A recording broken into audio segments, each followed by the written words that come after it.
Welcome back to the Parent Edit podcast. Today I am joined by Natasha, who you might know as Tashi Lou on Instagram, who set up her own incredible motherhood community business on maternity leave. And now she's not on maternity leave. She's working full time on her business, which is a social media agency for influencers and celebrities. Also joined by Natalie from Isabella Oliver, who are kindly our sponsor for today's episode. Isabella Oliver is the maternity sister brand of Balkan, who also do incredible sustainable clothing. Today we're going to be discussing all things style and confidence through your pregnancy and also postpartum. Isabella Oliver's tagline, new bump, same you. Very poignant. I love it. We are so fed this narrative how everything about you is going to change. And it does, but I've felt very passionately that I'm still the same person, just doing very different things. I've got a bit more on my plate. What does that mean to you? I think exactly what you're saying. You know, it's a time when there is a changing identity for you and there's a big change in your body and you've got to kind of wrestle with it, especially if it's your first pregnancy. Am I a different person? I don't feel different, but look at me, I am different and I'm going into a different chapter again. So when we think about the collection and how we design, it's always about being that woman's best friend. You know, you're on her side, that you're going to make her feel good, you've got to be comfortable, you've got to be confident. Natasha, did you find at any point through pregnancy or after you had your baby, there was kind of any wobbles from you where you thought, oh, who am I? What am I doing? What's my direction? Or did you feel quite centered throughout the whole process? I think I had moments of doubt on me as a mum, especially in the beginning where it was really challenging at times and just every day came with such highs and such lows, wondering, am I really cut out for this? Can I handle it? I'd say those were small moments of panic and fear and anxiety, but throughout the journey I've felt quite centered, and I think I've been fortunate in the sense of I have a really big support system who've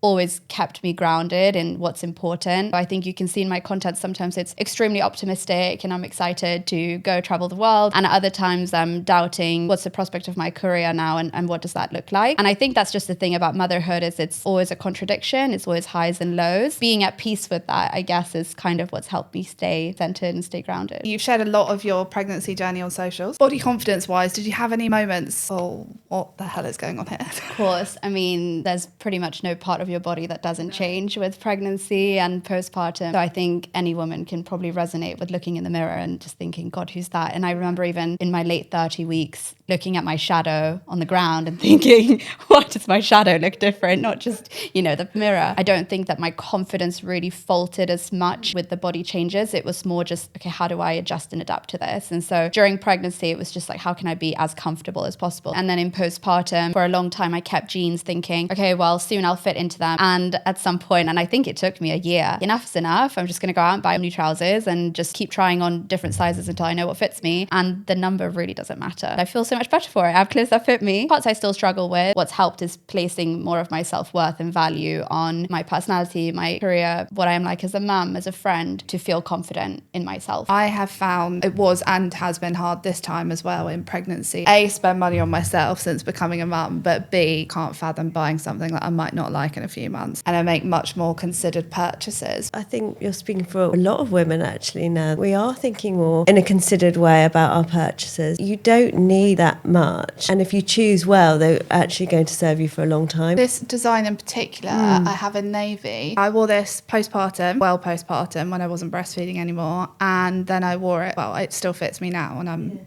cook. In motherhood, you can't help but put yourself second, but I think the clothes really go hand in hand with kind of taking care of yourself. In Balkan, we have strapline design for good. That also has great meaning for us too. Obviously, good being what we're putting on us is good. Fashion clothing in general is not good. There's nothing perfect about that at all, but the way that we try to do it is the best that we can do it. And we are making clothes of a quality that will stand the test of time, it'll give you that longevity. So you're kind of doing the best that you can. Can you talk us through some of the sustainable element? High scoring B Corp SME in fashion. We're also the only fashion company to be awarded a UN Climate Change Award, which is amazing. All of our cotton is organic. All of our viscose is sustainably farmed through FSC or Ecovero, which we use mostly. Obviously, there are no harsh chemicals. So the materials on that level is really important, and so is the people that we work with. Over 90% of our collection is made in Europe. We really try and do the best that we can. Being a content creator and a mum, do you find yourself leaning towards sustainable brands when brands reach out to you? Because we know what it's like with gifting. I'd consider myself very much a micro influencer, but I was quite shocked at the amount of stuff that you are offered, and then if you say yes, get sent. In the beginning, I said yes, just because I was curious on what this world was like. Just the amount of packaging and plastic and frankly products that I wasn't necessarily going to be using or that were just taking up space in my very tiny home led me to just change my approach. Hardly ever accept gifting unless it's from a brand that I've either tried or myself wanted to buy from. I'm very conscious of who I say yes or no to. In terms of consumption and buying, I think similarly to you, pretty much everything is spent on my child. So when I hear about organic or sustainable clothing, I'm always keen to learn more about it and then promoting what resonates. Apart from button-down dresses, is there any other kind of key design elements that you would say are fundamental to allowing these pieces to go beyond? Fundamentally, you want stretch. You're changing all the time. And we do a lot of things with ruching and gathering and obviously stretching the material. We have a couple of different types of jeans. We have some that are kind of wider and under the bump. And then we've got ones that have the fixed-in band. I think you're only in that time period and that body shape for a short amount of time. You don't really want to be spending a whole wardrobe's worth. For me, I think a great top, a great pair of jeans, a great shirt dress and a shirt, you're probably set. Do you have a favourite piece? Tencel Kelsey dress. I still wear it in black. Yeah, I love it. Very versatile piece, and it's also so soft. Yes. Yes, I love wearing it so much. Did you have any go-to pieces that you wore in pregnancy? There's this moment in pregnancy when you wonder if you will ever feel like you again. Isabella Oliver was born from the belief that pregnancy isn't about hiding or waiting, it's about transforming, designed to celebrate your growing and changing shape. Most maternity wear, oversized, shapeless, forgettable. Pregnancy doesn't just pause your life or your style. Isabella Oliver is for the woman you are and the woman you become. I wish I was this stylish. I feel like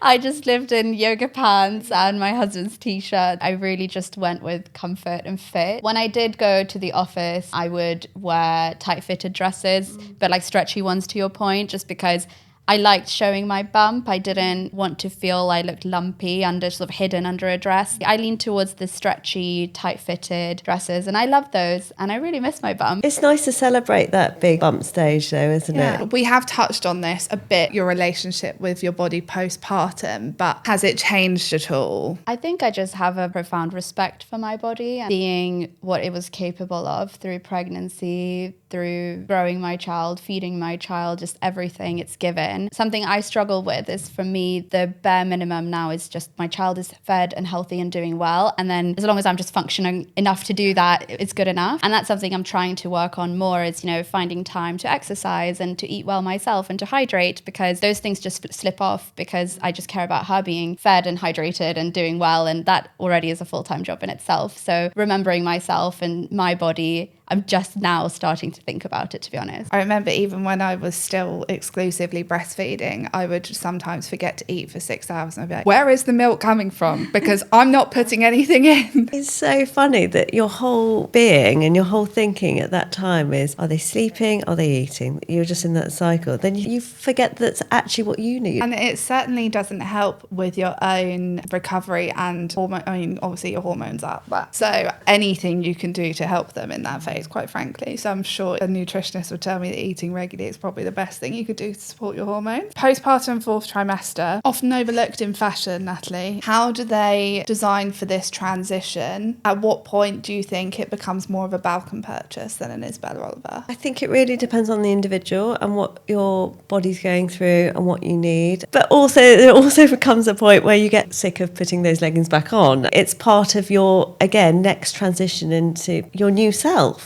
I'm going to treat myself to a purchase that isn't maternity wear now because I'm entering another phase. I think it's a real mixture and transition, and depending on what you need and what your body's doing and how you feel. So just be kind to yourself. Is there anything you would say is fundamentally different in your everyday style now, going between motherhood and running your business? I really gravitate towards a capsule wardrobe. I just keep them on a rotating basis. Just looking in the mirror and feeling confident. It comes down to, for me, comfort, good fit, and items that just make me me feel good and make me feel like I'm a professional or like I'm comfortable or I can play with my kid, whatever my role is for the day, that I just feel my best version of myself. You create content about motherhood in London, in addition to your work for other people. A lot of it was about making the most of maternity leave in London. Has any of your activities and life and what you feel like is important for you in your own personal lifestyle changed? Maternity leave is such a blessing because you just have